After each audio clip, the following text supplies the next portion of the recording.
नमस्ते अनि सत श्री अकाल। आज म आलु कबाब बनाउन गइरहेछु। आउनुहोस् सुरु गरौँ।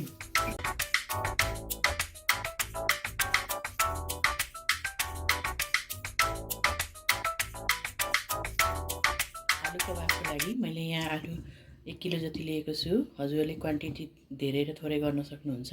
यसलाई सफासँग राम्रोसँग पखालेर राखिसकेको छु। यसलाई अब बोइल गर्नुपर्छ। त्यसको लागि मैले प्रेसरमा हाल्नु।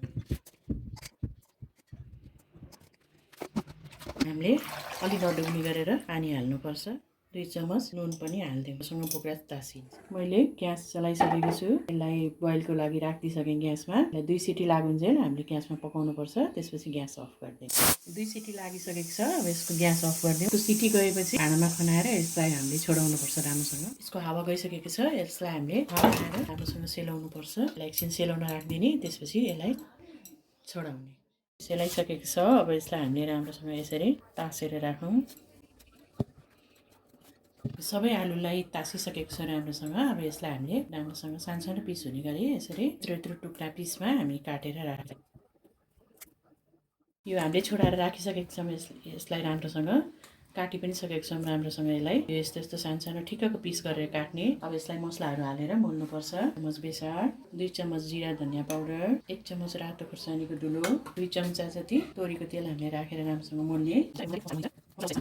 यसमा हामीले स्वाद अनुसारको नुन पनि हाल्नुपर्छ। 1.5 चम्मच जति नुन हालेको छु। हजुरले यसलाई स्वाद अनुसारले हाल्नु होला।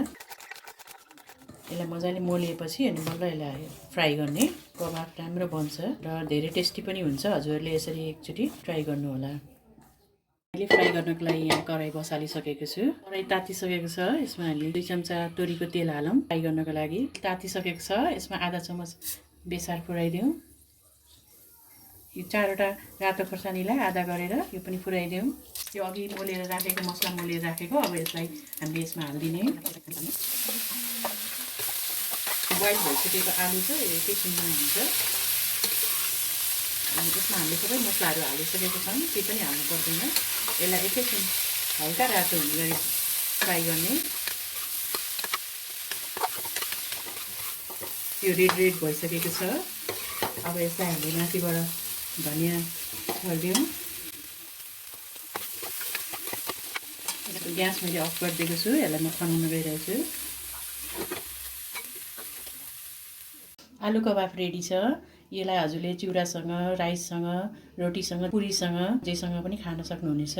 यहाँसम्म मेरो भिडियो हेरिदिनु भएकोमा धेरै धेरै धन्यवाद। मेरो च्यानललाई लाइक र सब्स्क्राइब गरिदिनु होला।